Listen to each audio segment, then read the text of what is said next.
महाभारत के युद्ध में अपने शिष्य अर्जुन को भगवान श्री कृष्ण ने संदेश दिए थे, जिसे हम गीता सार या गीता उपदेश भी कहते हैं। गीता हिंदुओं के पवित्रतम ग्रंथों में से एक है। महाभारत के अनुसार कुरुक्षेत्र युद्ध में गीता का संदेश अर्जुन को सुनाया था। भगवत गीता में एकेश्वरवाद, कर्म योग, ज्ञान योग, भक्ति योग की बहुत सुंदर ढंग से चर्चा हुई है। की पृष्ठभूमि महाभारत का युद्ध है। जिस प्रकार एक सामान्य मनुष्य अपने जीवन की समस्याओं में उलझकर किंकर्तव्य विमूढ़ हो जाता है और जीवन की समस्याओं से लड़ने की बजाय उससे भागने का मन बना लेता है, उसी प्रकार अर्जुन, जो महाभारत के महानायक थे, अपने सामने आने वाली समस्याओं से भयभीत होकर जीवन और क्षत्रिय धर्म से निराश हो गए थे। अर्जुन की तरह ही हम सभी कभी कभी अनिश्चय की स्थिति में या तो हताश हो जाते हैं और या फिर अपनी समस्याओं से विचलित होकर भाग खड़े होते हैं। आज 5000 साल से भी ज्यादा वक्त बीत गया है, लेकिन गीता के उपदेश आज भी हमारे जीवन में उतने ही प्रासंगिक हैं। आइए जानते गीता का सार। क्यों व्यर्थ की चिंता करते हो? किससे व्यर्थ डरते हो? कौन तुम्हें मार सकता है? आत्मा ना पैदा होती है, न मरती है। जो हुआ वह अच्छा हुआ, जो हो रहा है वह अच्छा हो रहा है, जो होगा वह भी अच्छा ही होगा। तुम भूत का पश्चाताप न करो, भविष्य की चिंता न करो। वर्तमान चल रहा है। तुम्हारा क्या गया जो तुम रोते हो? तुम क्या लाए थे जो तुमने खो दिया? तुमने क्या पैदा किया था जो नाश हो गया? न तुम कुछ लेकर आए, जो लिया यहीं से लिया, जो दिया यहीं पर दिया, जो लिया इसी भगवान से लिया, जो दिया इसी को दिया। खाली हाथ आए और खाली हाथ चले। जो आज तुम्हारा है कल और किसी का था, परसों किसी और का होगा। तुम इसे अपना समझकर मग्न हो रहे हो। बस यही प्रसन्नता तुम्हारे दुखों का कारण है।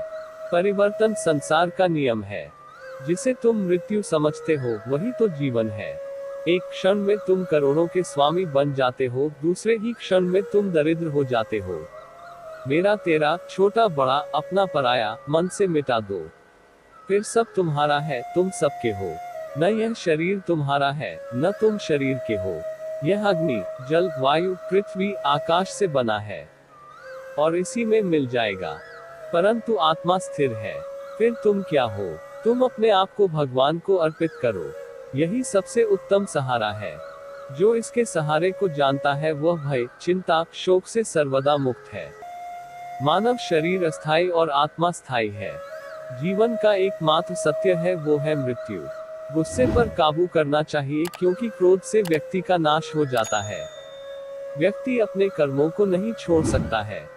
जो ज्ञानी व्यक्ति ज्ञान और कर्म को एक रूप में देखता है, उसी का नजरिया सही है। इंसान को अपने मन को काबू में रखना चाहिए। मनुष्य को पहले खुद का आकलन करना चाहिए और खुद की क्षमता को जानना चाहिए। खुद पर पूरा भरोसा रखे और अपने लक्ष्य को पाने के लिए लगातार प्रयास करे। अच्छे कर्म करे और फल की इच्छा ना करे। मनुष्य की इंद्रियों का संयम ही कर्म और ज्ञान का निचोड़ है। तनाव से दूर रहना चाहिए, क्योंकि तनाव इंसान को सफल होने से रोकता है। अपना काम को प्राथमिकता दे और इसे पहले करे।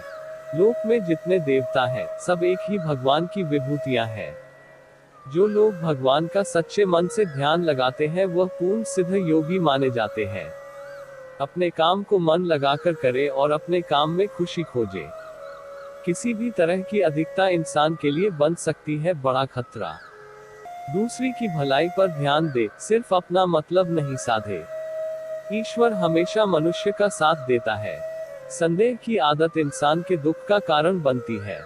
गीता सार का मुख्य संदेश में कर्तव्य, कर्म और त्याग के बारे में बताया गया है। साथ ही ज्ञान, क्रिया और प्रेम पर भी काफी चर्चा की गई है। महाभारत युद्ध में भगवान श्री कृष्ण ने अर्जुन को जो उपदेश दिया वह श्रीमद् भगवद गीता के नाम से प्रसिद्ध है और उसकी का संक्षिप्त सार गीता सार के नाम से जाना जाता है। भगवद गीता हमें ये सिखाती है कि आत्मा अमर है, केवल शरीर मरता है। मृत्यु के समय आत्मा दूसरे शरीर में पुनर्जन्म लेती है। या जिन्होंने सच्ची शिक्षाओं को पूरी तरह से समझ लिया है, वो मोक्ष या निर्वाण प्राप्त करता है, यानी पुनर्जन्म से मुक्ति। गीता का दूसरा नाम गीतोपनिषद है। अब जानते है कि गीता पढ़ने से क्या फायदा होता है। नित्य गीता पढ़ने से मन सदैव शांत रहता है। हमारे सारे नकारात्मक प्रभाव नष्ट हो जाते हैं। सभी प्रकार की बुराइयों से दूरी स्वतः ही बनने लगती है। हमारा भय दूर हो जाता है और हम निर्भय बन जाते हैं। अब आप सोच रहे होंगे कि गीता का पाठ कब करना चाहिए। पूजा पाठ और जाप के लिए सुबह का समय सर्वोत्तम रहता है। उसी प्रकार से गीता को भी सुबह के समय पढ़ना चाहिए। आप भी गीता के सार से बोध लेकर अपने जीवन में परिवर्तन लाए और अपने जीवन को कामयाब बनाए। जिस भी इंसान ने गीता में दिए संदेश को अपने आचरण में लाया है, उसका जीवन सुखी हो गया है।